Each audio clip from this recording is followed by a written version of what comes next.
Okay, youngsters, welcome back. In today's class, we'll discuss a very important topic of class 12th from coordination compounds, and the topic is valence bond theory. बेटा आज आप पूरा time इस class में बने रहिए. You learn many new things. और अगर आपने क्लास अटेंड नहीं की, I tell you are going to be at a loss. आपको ये क्लास पक्का अटेंड करनी चाहिए. It is going to give you 3 marks in your board examination. So let us start a very very very interesting topic, valence bond theory. हम पढ़ रहे हैं coordination compounds, जिसमें हम ऑलरेडी डिस्कस कर चुके हैं अल्फ्रेड वर्नर की थ्योरी, जिसमें उन्होंने कहा कि कोऑर्डिनेशन कंपाउंड्स जो बनते हैं वो बनते हैं जब प्राइमरी वैलेंसीज होती हैं जो आपका काउंटर आयन के साथ सेंट्रल एटम की बनती हैं, सेकेंडरी वैलेंसीज जो कोऑर्डिनेट बॉन्ड के थ्रू लिगेंड सेंट्रल मेटल के साथ बनाता है. उसके बाद हमने इसके IUPAC नेम सीखे, and there are many things which we learned about. Today we will discuss valence bond theory. ये 3 थ्योरीज है बेटा. एक अल्फ्रेड वर्नर का कॉन्सेप्ट जो स्टार्टिंग में हम पढ़ चुके हैं, वैलेंस बॉन्ड थ्योरी जो हम आज पढ़ेंगे, एंड क्रिस्टल फील्ड थ्योरी जो आपकी सिलेबस में अभी आगे आने वाली है. ये थ्योरीज आपको बताती हैं तरह तरह के एस्पेक्ट्स की कैसे सेंट्रल एटम और लिगेंड के बीच बॉन्डिंग हुई है. तो उसी एस्पेक्ट को ध्यान में रखते हुए वैलेंस बॉन्ड थ्योरी जो है वो क्या कहती है, इसके बारे में आज थोड़ा सा हम समझ लेते हैं. वैलेंस बॉन्ड थ्योरी कहती है कि जब भी कोई लिगेंड मेटल के पास आता है, बॉन्ड बनाने के लिए, आपको पता है बेटा लिगेंड कौन होता है, या तो एनायनिक लिगेंड होता है जिसके ऊपर नेगेटिव चार्ज होता है, या फिर न्यूट्रल लिगेंड होता है जिसके पास लोन पेयर ऑफ इलेक्ट्रॉन्स होते हैं. ये दोनों कैटेगरी के लिगेंड जब सेंट्रल एटम के साथ पास आते हैं, तो बेटा एटम को भी तो कुछ तैयारी करनी है ना उनके आने के लिए. तो थ्योरी यही कहती है कि जब सेंट्रल एटम के पास लिगेंड्स आने वाले होते हैं, जब अप्रोच करते हैं वो उसको, तो सेंट्रल एटम अपने कुछ ऑर्बिटल्स उसके लिए खाली कर देता है. कहने ये बिल्कुल वैसे ही है कि घर पे 2-4 लोग और आने वाले हैं तो हम कमरे कुछ खाली कर देते हैं, उनके लिए कुछ स्पेस क्रिएट कर देते हैं. तो ये थ्योरी भी बिल्कुल इसी पे बेस्ड है. जो हमारा सेंट्रल एटम है वो स्पेस क्रिएट करता है, डी ऑर्बिटल्स को वेकेंट करता है. अब कौन कौन से ऑर्बिटल्स, नोट ऑल, देखो डी ऑर्बिटल से तो काम चलेगा नहीं, हमें और भी कमरे खाली करने पड़ेंगे, यानी कि एस ऑर्बिटल और पी ऑर्बिटल, और हो सकता है बाहर वाले डी ऑर्बिटल जो नेक्स्ट शेल के डी ऑर्बिटल्स हैं, 4 शेल्स के डी ऑर्बिटल्स हैं, वो भी हमें खाली कराने पड़ जाए. तो वही सब आज हम सीखेंगे कि कैसे वो खाली करता है, क्या होता है इस थ्योरी के अंदर. सबसे पहले लिगेंड आएगा, फिर सेंट्रल एटम अपने ऑर्बिटल्स खाली करेगा. कौन कौन से ऑर्बिटल्स खाली करेगा बेटा, देखो सपोज करो आ रहा है तो n-1d, यानी कि 3d वाले 4s ऑर्बिटल खाली करेगा, 4p ऑर्बिटल्स खाली करेगा, और जरूरत पड़ने पर आप यहाँ पर n भी लिख सकते हैं डिपेंडिंग अपॉन कि कौन सी सीरीज का एलिमेंट है. nd ऑर्बिटल्स भी जरूरत पड़ने पर खाली करवाए जाएंगे. अब ये खाली जब होंगे, सेंट्रल एटम के पास लिगेंड आएगा, तो वो लिगेंड जो है तरह तरह की ज्योमेट्रीज एक्वायर करता है, और जो ऑर्बिटल वेकेंट किए जाएंगे वो हाइब्रिड हो जाएंगे, वो इक्वल एनर्जी बना लेंगे, क्योंकि आने वाले सब बराबर हैं, सबको हमने बराबर स्पेस देना है. तो वही आज हमने सीखना है कि कैसे वो हाइब्रिड होते हैं और किस तरह की ज्योमेट्रीज फिर इसमें बनती हैं. मेनली इसमें आपके पास 2 तरह की ज्योमेट्रीज ही कोऑर्डिनेशन कंपाउंड्स बनाते हैं. आप शुरू से पढ़ते आ रहे हैं octahedral geometries and coordination number 6 जब होता है तो ऑक्टाहेड्रल ज्योमेट्री बनती है. कोऑर्डिनेशन नंबर जब 4 होता है तो 2 ज्योमेट्रीज बनती हैं बेटा, एक टेट्राहेड्रल और एक स्क्वायर प्लैनर. जब टेट्राहेड्रल बनता है तो हाइब्रिडाइजेशन sp3 होती है, और जब स्क्वायर प्लैनर बनता है तो हाइब्रिडाइजेशन dsp2 होती है. ऑक्टाहेड्रल ज्योमेट्रीज जब भी बनेगी तो हाइब्रिडाइजेशन होगी d2sp3 अगर इनर ऑर्बिटल कॉम्प्लेक्स बनेगा तो, अगर इनर डी ऑर्बिटल्स आपने यूज किए हैं तो, और अगर आउटर डी ऑर्बिटल्स यूज किए हैं तो sp3d2. यही सब हम सीखेंगे आज की क्लास में. क्या है ये इनर ऑर्बिटल, क्या है आउटर ऑर्बिटल, कैसे बनती हैं ये शेप्स, और कैसे हाइब्रिडाइज होते हैं ऑर्बिटल्स. तो कुछ एग्जांपल्स लेकर के हम इसको डिस्कस करेंगे. सबसे पहला एग्जांपल मैं ले रही हूँ COF6. ये मेरे सामने एक कॉम्प्लेक्स है. अब इसको हमने डिस्कस करना है कि कैसे वैलेंस बॉन्ड थ्योरी के हिसाब से इसमें बॉन्डिंग होती है। सबसे पहला काम होता है बेटा हमारा, जो सेंट्रल एटम है उसकी ऑक्सीडेशन नंबर निकाल लीजिए, यानी कि उसकी प्राइमरी वैलेंसी एक तरह से आप निकाल लीजिए। तो यहाँ पर क्या आएगा इसका, देखो इसको अगर हम x मान लें, f के ऊपर -6 इज इक्वल टू -3, तो x इज इक्वल टू +3, यानी कि कोबाल्ट के ऊपर कितना चार्ज आ जाएगा इसमें, +3, कोबाल्ट के ऊपर +3 चार्ज आ जाएगा। तो ये बात आपको पता चली, ऑक्सीडेशन नंबर कितना आ गया इसका, +3। पहले आप इसकी सिंपल कॉन्फ़िगरेशन लिख लीजिए कोबाल्ट की। कोबाल्ट क्या होता है, 27, तो cobalt is argon. Step by step यही स्टेप्स आपने फॉलो करने हैं जो मैं आपको बता रही हूँ, 3d7 and 4s2, okay. Then और you can write it otherwise also, उससे कोई फर्क नहीं पड़ता। देन यू हैव, आपको जब इस पे +3 चार्ज आ जाएगा, CO+3 जब ये बन जाएगा, तो जाहिर सी बात है कि 3 इलेक्ट्रॉन आपको यहाँ से रिमूव करने पड़ेंगे, और आपको पता है बाहर वाली शेल से ही इलेक्ट्रॉन जाएगा, तो 2 इलेक्ट्रॉन यहाँ से और 1 इलेक्ट्रॉन यहाँ से, तो ये बन जाएगा आर्गन 3d6, ओके, ये बन गया आर्गन 3d6। अब हमें बनाने हैं इसके ऑर्बिटल्स, 3d के बना लीजिए ऑर्बिटल्स। नेक्स्ट लाइन में हम क्या करेंगे, नेक्स्ट स्टेप क्या होगा, ये 3d के ऑर्बिटल्स है 5 ऑर्बिटल्स, 1 2 3 4 और 5, 1 2 3 4 5। Then 4s orbitals, 4p orbitals बनाएंगे हम इसके, और 4d ऑर्बिटल्स बना लीजिए, ठीक है। 5 ऑर्बिटल 4d के बन जाएंगे, जो कि अभी सब ये सब खाली पड़े हैं, ये सब खाली हो गए क्योंकि देखो हमारा 4s 0 हो गया, इलेक्ट्रॉन चला गया ना, तो 4s क्या हो गया, 4s 0 हो गया। 3d में 6 इलेक्ट्रॉन्स पड़े हुए हैं, 3d में 6 इलेक्ट्रॉन्स हैं, ये खाली है, ये खाली है, ये खाली है।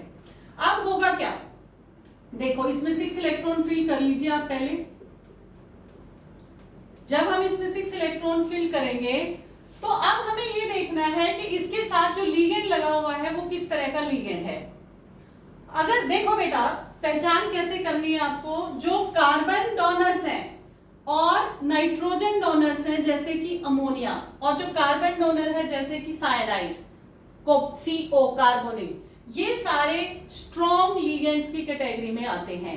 इसके अलावा फ्लोरीन, क्लोराइड, वाटर, ये सारे वीक लीगेंड्स की कैटेगरी में आते हैं, ओके। तो अब हम देखेंगे कि कैसे, देखो अब ये तो वीक है, this is a weak ligand.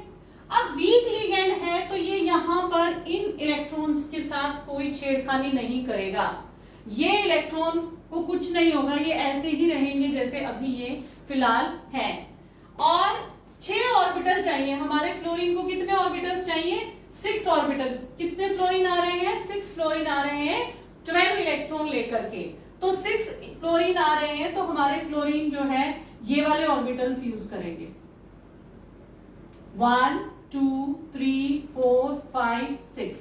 अब 6 ऑर्बिटल्स जब ये यूज करेंगे तो ये ऑर्बिटल्स अपनी एनर्जी सेम कर लेते हैं, हाइब्रिडाइज कर लेते हैं। देखो हाइब्रिडाइजेशन क्या हो जाएगी, s का 1, p के 3 तो sp3, और d के 2 तो sp3d2। What will be the hybridization, sp3d2, ठीक है। अब इसको हमने नेक्स्ट स्टेप में लिखना कैसे है, फिर से आप ऐसे ही लिखेंगे, एक स्टेप और बनाएंगे इसका। ये देखिए 1 2 3 4 5, और ये आपकी हो जाएगी हाइब्रिडाइजेशन के जो 6 ऑर्बिटल्स हैं, हमें इनकी जरूरत है 1 2 3 4 5 एंड 6। यहां पर इलेक्ट्रॉन्स हैं, हम ऑलरेडी जानते हैं, ये इन इलेक्ट्रॉन्स के साथ कुछ नहीं हुआ है। अब क्या होगा, अगर जो 6 हमारे अमोनिया, जो फ्लोरीन आ रहा है वो 12 इलेक्ट्रॉन लेकर के, वो सारे अपने इलेक्ट्रॉन्स, F जो है अपने इलेक्ट्रॉन्स यहाँ फिल कर देगा, F जो है वो अपने इलेक्ट्रॉन्स यहाँ फिल कर देगा, ठीक है। F को जगह मिल गई, कमरे खाली मिल गए, और उस आराम से वो बैठ गया आराम करने के लिए। बस यही है आपकी VBT की मेन थिंग, ये sp3d2 हाइब्रिडाइजेशन है। इसलिए अब इस कॉम्प्लेक्स की कुछ बातें डिस्कस कर लेते हैं कि इससे हमें क्या क्या पता चलता है। जो हमने VBT के थ्रू ये कमरे खाली करवाए, लिगेंड को यहाँ बिठाया, इन बातों से हमें क्या क्या बातों का पता चलता है? देखो, सबसे पहली बात, इसके अंदर अनपेयर्ड इलेक्ट्रॉन्स है। सबसे पहले ज्योमेट्री, हाइब्रिडाइजेशन क्या है? sp3d2। sp3d2 हाइब्रिडाइजेशन है बेटा, तो ज्योमेट्री क्या हो जाएगी? ऑक्टाहेड्रल। ओके, बाहर वाले d ऑर्बिटल्स यूज किए हैं, इसलिए ज्योमेट्री क्या हो जाएगी? आउटर, इसलिए कॉम्प्लेक्स कैसा हो जाएगा? Outer orbital complex. आपकी इसकी पहचान क्या है? अगर वीक लगा होगा तो आमतौर पर आउटर ही बनता है, आउटर ऑर्बिटल कॉम्प्लेक्स हो जाएगा। तो हमें पता लग गया ज्योमेट्री क्या होगी, कॉम्प्लेक्स कैसा होगा। अच्छा, अब बात कर लेते हैं, क्या ये कलर शो करेगा? Yes, it will show colour. Why will it show colour? Because it has unpaired electrons. बात कर लेते हैं, क्या इसका कुछ मैग्नेटिक मूवमेंट होगा? Yes, it will be paramagnetic. आपको बताया गया है कि पैरामैग्नेटिक वो होते हैं जिनके पास अनपेयर्ड इलेक्ट्रॉन्स होते हैं, तो इट विल बी पैरामैग्नेटिक। तो ये पैरामैग्नेटिक होगा, तो इसकी सभी बातें मैं लिख देती हूं। देखो, इसकी ज्योमेट्री क्या हो जाएगी? इसकी ज्योमेट्री क्या हो जाएगी? ऑक्टाहेड्रल। ज्योमेट्री क्या होगी? ऑक्टाहेड्रल। नंबर 2, ये एक आउटर ऑर्बिटल कॉम्प्लेक्स हो जाएगा, आउटर ऑर्बिटल कॉम्प्लेक्स हो जाएगा। Number 3, it will show colour, show colour, it will show colour. Number 4, it will be paramagnetic, it will be paramagnetic. अब स्पिन की बात कर लेते हैं कि स्पिन क्या होगा इसका। देखो, जब भी अनपेयर्ड इलेक्ट्रॉन्स होते हैं तो we call it as high spin. High spin क्यों? क्योंकि कैंसिल नहीं हुआ ना बेटा, पेयरिंग होने से स्पिन कैंसिल हो जाता है। लेकिन जब हाई स्पिन है, इसका अनपेयर्ड है, इसका मतलब वो हाई स्पिन है। तो 5वां पॉइंट, हाई स्पिन कॉम्प्लेक्स। तो ये सब बातें हम जो है पता लगा सकते हैं अपनी वीबीटी की हेल्प से। अब इसी के अंदर अगर मैं थोड़ा सा चेंज कर दूं, और मैं चेंज कर दूं थोड़ा सा, और यहां पर मैं लिगेंड NH3 कर देती हूं। लिगेंड क्या कर देती हूं? NH3 होल्ड 6, और ये 3+ इस पर चार्ज आ जाएगा। लिगेंड मैंने क्या कर दिया? NH3 कर दिया। इससे क्या चेंज होगा हमारी पूरी थ्योरी में, पूरे सिस्टम में क्या क्या चेंजेस आ जाएंगे, ये मैं इसके साथ ही इसलिए ले रही हूं ताकि आप अंतर को समझ सकें कि वीक फील्ड लिगेंड होगा तो कैसे होगा, और स्ट्रॉन्ग फील्ड लिगेंड होगा तो उसी चीज में क्या परिवर्तन हो जाता है, what all changes they take place. अब देखो बेटा, सिर्फ सबसे पहले आप ऑक्सीडेशन नंबर निकालेंगे, तो इसका ऑक्सीडेशन नंबर क्या आ जाएगा? +3। ओके, +3 आएगा तो ये इसकी इलेक्ट्रॉनिक कॉन्फ़िगरेशन बन जाएगी, R1 3d6 4s0 बन गई जी। हमें 3d6 मिल गया, यहाँ पर 4s 4p 4d के भी खाली पड़े हैं डब्बे। हमें अगेन, क्योंकि 6 अमोनिया आ रहे हैं, 6 ammonia are coming with the lone pair of electron, तो हमें यहाँ ऑर्बिटल खाली कराने पड़ेंगे।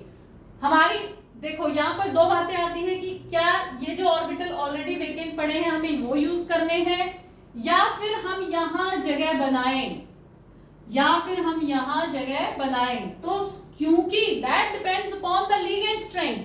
अगर आने वाला लिगेंड स्ट्रॉन्ग है तो वो क्या करेगा बेटा? इनको पेयर कर देगा। देखो, इन दोनों को पेयर कर देगा। सपोज करो अब हम इनको पेयर कर देते हैं। अगर मैं इनको पेयर करा दूं, 4 इलेक्ट्रॉन्स हैं, तो ये देखिए ये पेयर हो गए हैं। तो 2 ऑर्बिटल मुझे यहीं से मिल गए, 2 ऑर्बिटल मुझे यहीं से मिल गए। तो क्या मैं इन ऑर्बिटल्स को यूज करूं, बाहर वाले d ऑर्बिटल्स को? नहीं, मुझे जरूरत नहीं है। मैं क्या करूंगी? मैं अंदर वाले d ऑर्बिटल्स ही यूज करूंगी, क्योंकि मेरे को खाली मिल गए। ये अब 2 d के, 1 4 का और 3 p के, मेरे पास हो गए 6 ऑर्बिटल्स। सो d2sp3 हाइब्रिडाइजेशन क्या हो जाएगी? d2sp3। इसको मैं हटा देती हूँ अब, क्योंकि अब मुझे ये ऑर्बिटल नहीं चाहिए। मैंने क्या किया? इनको पेयर करा दिया। पेयर क्यों करा दिया? Because ammonia is a strong field ligand. तो ये हुआ, और इसका रिजल्ट क्या हुआ? हमारे इसकी ज्योमेट्री वही रहेगी, हाइब्रिडाइजेशन चेंज हो गई। हाइब्रिडाइजेशन क्या हो गई?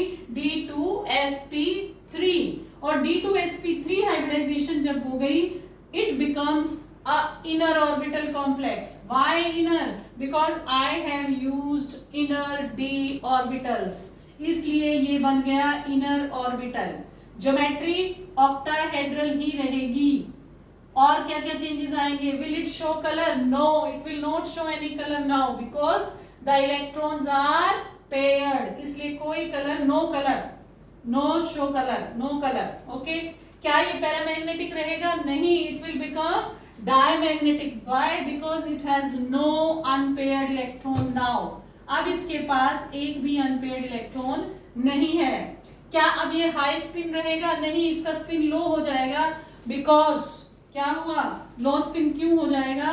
बिकॉज इसमें जो है सारे इलेक्ट्रॉन्स जो है वो पेयर्ड हो गए हैं, इसलिए it will become a low spin complex. तो बेटा आपने देखा कैसे स्ट्रॉन्ग फील्ड लिगेंड और वीक फील्ड लिगेंड आने से हमारे मॉलिक्यूल की कितनी सारी चीजों में चेंज हो जाता है। This is what VBT tells us. VBT में आपको क्वेश्चन अटेम्प्ट करते समय यही स्टेप्स ऐसे ही फॉलो करने हैं।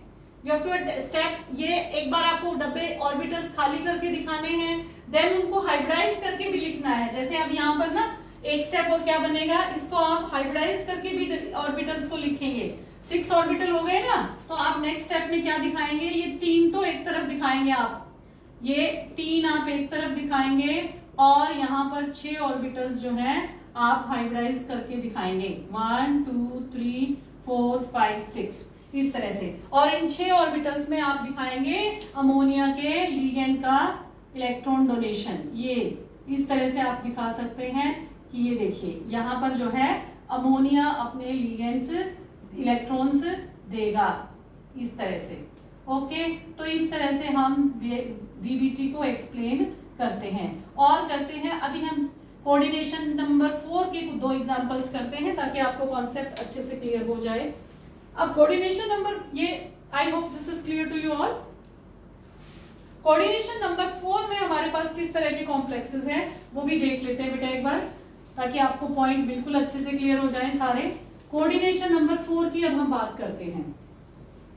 तो कोऑर्डिनेशन नंबर 4 में हमारे पास जो है कॉम्प्लेक्सेस हैं, जैसे कि NiCN4 and NiCN4। We have first complex NiCN4 2 minus and second is NiCl4 2 minus। अब इन दोनों कॉम्प्लेक्सेस की अगर हम बात करें तो कैसे होगा इनके अंदर, देखो सबसे पहला step to find out the oxidation number. Oxidation number निकाल लो, कितना आएगा निकल का ऑक्सीडेशन नंबर? यहाँ पर 2 आएगा। देखो करके देखोगे ना, x -4 इज इक्वल टू -2। ये निकल x सेंट्रल एटम, साइनाइड पे -1 चार्ज है, इज इक्वल टू -2। तो ये हो गया इसका ओवरऑल क्या आ जाएगा बेटा? +2। इसके ऊपर कितना चार्ज आ जाएगा? +2। सबसे पहले इसकी सिंपल लिख लीजिए, निकल क्या होती है? Argon, argon 3d8 4s2। Okay, अब इसके ऊपर कितना चार्ज है? +2। तो लेट अस डू इट। +2 होगा तो Ni+2 कितना हो जाएगा? Ni+2 की कॉन्फ़िगरेशन क्या हो जाएगी? Argon, argon 3d8 4s0 4s0। अब क्योंकि 2 ही इलेक्ट्रॉन रिमूव करने हैं ना बेटा यहाँ से, क्योंकि निकल के ऊपर कितना चार्ज आया है? +2 का चार्ज आया है। अब ये 2 इलेक्ट्रॉन आपने यहाँ से रिमूव कर दिए। अब क्या किया जाए? अब खाली करवाए जाए डब्बे। कितने चाहिए? 4। साइनाइड, कितने साइनाइड आएंगे? 4। तो how many orbitals do we need? We need 4 orbitals. कितने ऑर्बिटल्स चाहिए? 4 ऑर्बिटल्स चाहिए। तो 4 ऑर्बिटल्स खाली करवा लेते हैं निकल से। पहले निकल के बना लीजिए आप Ni+2 के ऑर्बिटल्स बना लीजिए। देखो इसमें आपका 3d 5 ऑर्बिटल्स 3d के हो गए, then 4s, then 4p and then 4d के 5 ऑर्बिटल्स बना लेते हैं। देखते हैं हमें किन ऑर्बिटल्स की जरूरत पड़ेगी। So this is 3d, this is 4s, this is 4p and this is 4d। अब देखो कैसे करना है। 3d 8 है बेटा, 1 2 3 4 5 6 7 8। 3d 8 है। हमें क्या चाहिए? हमें चाहिए 4 orbitals. Cyanide is a strong field ligand. आपको बताया कार्बन डोनर जिसमें होगा या नाइट्रोजन डोनर होगा तो that will be a strong field ligand. तो cyanide is a strong field ligand. अब साइनाइड एक स्ट्रॉन्ग फील्ड लिगेंड है, तो ये क्या करेगा, ये यहाँ पर इनको पेयर करा देगा। ये देखो, अब ये यहाँ पर इनको पेयर कराएगा, तो यहाँ पर कितने ऑर्बिटल्स यूज हो जाएंगे, 5 में से कितने यूज हो जाएंगे, 5 में से 4 ऑर्बिटल्स में हमारे जो सेंट्रल एटम साइनाइड है उसके इलेक्ट्रॉन्स चले जाएंगे, और ये जो ऑर्बिटल यहाँ खाली हो जाएगा इसको हम यूज करेंगे हाइब्रिडाइजेशन के लिए। तो खाली, अब जैसे ये इसको मैं करके दिखा रही हूं एक बार, हमें कितना चाहिए, 4 ऑर्बिटल्स चाहिए, dsp2। तो हाइब्रिडाइजेशन क्या हो जाएगी, dsp2। dsp2 तो मैं यहां पर बना रही हूं ये 4 ऑर्बिटल्स dsp2 के, ठीक है, ये 4 ऑर्बिटल्स dsp2 के 4 ऑर्बिटल यहां बन जाएंगे। और अब मजे हो गए, साइनाइड के चारों ऑर्बिटल उसको खाली मिल गए, यहां पर साइनाइड अपने इलेक्ट्रॉन्स डोनेट कर देगा, साइनाइड अपने इलेक्ट्रॉन्स डोनेट कर देगा यहां पर, ठीक है। तो इस तरह से बेटा अब हाइब्रिडाइजेशन क्या हो गई, dsp2। अब जब भी dsp2 हाइब्रिडाइजेशन होती है तो शेप क्या होगी, स्क्वायर प्लेनर। ज्योमेट्री क्या होगी, स्क्वायर प्लेनर। कौन सी ज्योमेट्री होगी, स्क्वायर प्लेनर। और सभी सवालों के जवाब दे सकते हैं आप। ज्योमेट्री हो गई आपकी स्क्वायर प्लेनर, ज्योमेट्री क्या हो गई, स्क्वायर प्लेनर। अब कॉम्प्लेक्स क्या है, it is a low spin complex, low spin complex, क्योंकि कोई भी ऑर्बिटल अनपेयर्ड, इलेक्ट्रॉन अनपेयर्ड नहीं है। कलर शो करेगा या नहीं करेगा, no colour, because there is no unpaired electron। and fourth thing, will it be paramagnetic और diamagnetic, तो ये क्या होगा, diamagnetic। ध्यान से समझिए, ये बहुत इंपॉर्टेंट है, इस पे 3 मार्क्स का क्वेश्चन पेपर में आता ही आता है इन सब चीजों पे बेस्ड, ठीक है। This is diamagnetic। और क्या बता सकते हैं आप, it is inner orbital complex, जो कि इसमें वो octahedral में उसकी ज्यादा वो रिक्वायरमेंट रहती है। So all these things you can give answers to, okay. तो आई होप कि ये पॉइंट क्लियर हो गया होगा। अब इसी का मुझे निकल का बनाना है, निकल इसका टेट्रा क्लोरो निकलेट 2 का बनाना है, निकल NiCl4 का बनाना है। तो क्या चेंजेस होंगे, यहां तक it is going to remain the same.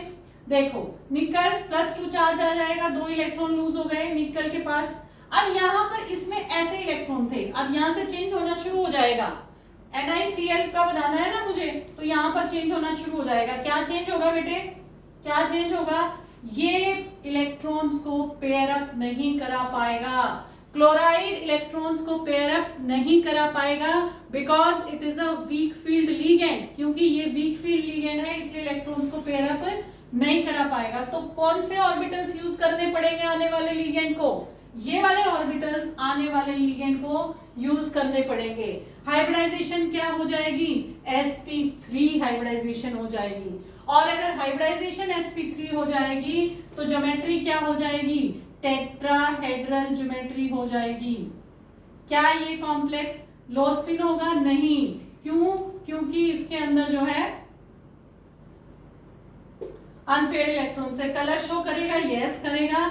और मैग्नेटिक कैरेक्टर क्या होगा, पैरामैग्नेटिक। देखने से ही अब आपको पता लग गया। इनको आप नेक्स्ट स्टेप में कैसे शो करेंगे, ये 5 ऑर्बिटल यूं ही रहेंगे, इनमें कोई चेंज नहीं होगा, they will remain the same. और ये जो आपका sp3 के 4 ऑर्बिटल हैं ये इकट्ठे हो जाएंगे, ठीक है। ये हाइब्रिडाइज हो गए, sp3 हाइब्रिडाइज। और यहाँ पर क्लोरीन अपने लिगेंड्स डोनेट कर देगा, इलेक्ट्रॉन्स डोनेट कर देगा यहाँ पर।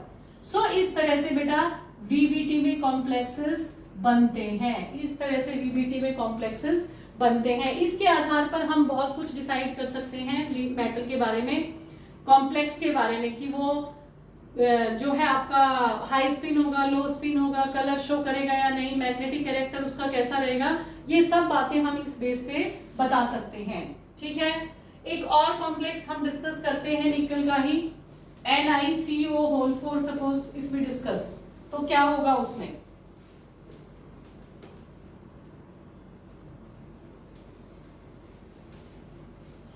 NiCO4 अगर हम डिस्कस करें तो उसमें क्या होगा देख लेते हैं एक बार, ठीक है। अब NiCO4 अगर होगा बेटे तो CO जो है it is a strong field ligand, लेकिन देखते हैं क्या होता है। CO4, ये कॉम्प्लेक्स है। तो कार्बोनिल्स में ऑक्सीडेशन स्टेट 0 होती है, यानी निकल किस फॉर्म में रहेगा, निकल 3D8 ही रहेगा, 3D8 4s2। तो निकल जो है उस पे 0 चार्ज आएगा, तो it will remain argon 3D8 4s2, यही रहेगा।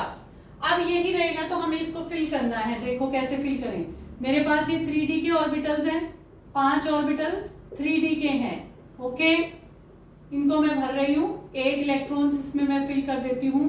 उसके बाद 2 जो है मेरे पास 4s के हैं, ये 4s का है और ये 4p है, ठीक है, दिस इज 4p।